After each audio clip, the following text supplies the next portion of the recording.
All right, let's do this. Hey everyone, how are you doing? Long time no see. I was reminded by someone recently that it's been a year since I last did anything camera facing on this channel, and I was like, whoa, that's a long time. Now, I could give you loads of excuses about life being really busy, not having any time to edit, etc, etc, etc, etc, but the truth is, I've actually kept filming for this channel over the course of the last year, but just found myself in a bit of a cycle of feeling really overwhelmed with lots of ideas, questioning myself about whether or not they're good enough for the channel, and just not knowing where to start. Do you relate to that? Because I see this happening all the time in the classroom, in rehearsal, when we're developing ideas for pieces of theatre, particularly devised work where you're like starting from scratch with a stimulus, or it might be beginning a script and hitting writer's block halfway through, or it might be that you just think your idea isn't good enough and, like me, don't act on it for a whole host of internal reasons. But whatever it is, it's really frustrating. It stifles creativity and it can stop you from moving forward. So the question is, what do you do when that happens? Where do you go from there? How do you break that cycle?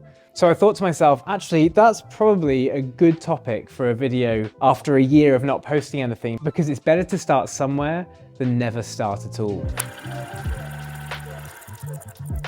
So if you find yourself in one of those situations, then this video might be really good for you, because I'm going to go through 3 or 4 different tips and bits of advice that I use for my students within the drama classroom to help break that cycle and move forward with your creative ideas. At this point, I have to mention, if you haven't subscribed to the channel and would like to stay up to date on more videos, especially ones that I've shot over the last year and want to know kind of what they're about, then definitely hit that subscribe button and the bell to stay notified. Right, back to it. Number 1. This is going to sound super simple, but don't be afraid to share your ideas. However bizarre, irrelevant, or random they might seem in your own mind to begin with, ideas are fragile. They come and go really fast, and if you allow them to be suppressed, you're never going to know if they would have worked or not. So I usually say to students to follow the 10-to-1 rule. I don't know if this is an actual rule, I just made it up. But the basis is that for every 10 ideas you share, one of them is likely to be really good. I'd much rather be the person bringing lots of ideas than the person who brings absolutely nothing at all. Number 2. Act on them. It's always very tempting to spend ages talking about ideas, criticizing them, trying to iron out every little detail before getting up to practice. But you really don't know how something is going to look practically until you start experimenting with it physically. It's much better to have spent a short amount of time exploring one idea. Hang on a minute, that's not one, that's like 2 or 11. Exploring one idea practically than to spend 20, 30 minutes and sometimes weeks talking about an idea in theory. And as a side note, I often find that the process of actually getting up and working physically then generates more ideas in the moment anyway, because you're not sat there trying to will these ideas into existence. So act on them. Oh, and by the way, give me a gauge on this. If you like the sign, like the video. Number three. Allow yourself to be inspired by everything around you. Whether you're conscious of it or not, your brain is constantly working for you. And I always find that my best ideas land when I least expect them. Whether it's driving home after work, or on a holiday, or washing up the dishes, or taking my cat for a walk in the garden, because everyone does that. Come on in. I only did it once. Shh.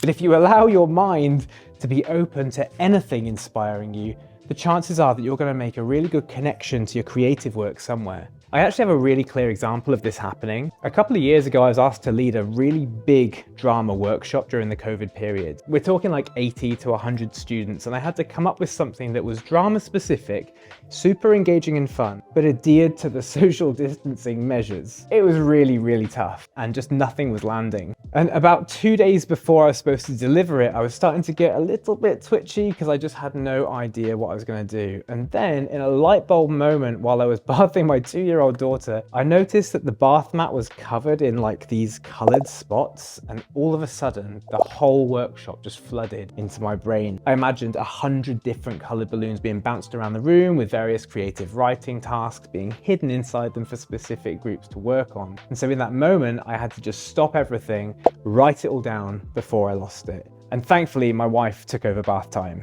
Big shout out to Mrs. Dramadan. Now, The final point. It's worth saying that if you do find yourself at a complete dead end, don't be afraid to go back to the drawing board, rethink, do some more research, explore alternative themes, or just ask yourself different starting questions. Creating a piece of drama isn't always a logical process, and it's okay to let go of work, even if it's taken you so far. So keeping yourself adaptable and open to change is often a really good way to move forward. Now, I hope that's given you some food for thought, maybe some things to put into practice. This video is really about me using my own advice to break my own cycle of suppressing ideas and not getting started, but I also hope it's been really helpful, and I'm hoping to share more ideas with you soon. So don't forget to hit that subscribe button and leave a like, and let me know some of your experiences or tips for getting unstuck in the creative process in the comments below. As always, tap the bell for notifications to stay in the loop with the latest and greatest, and good luck with your work. Remember, don't stay silent.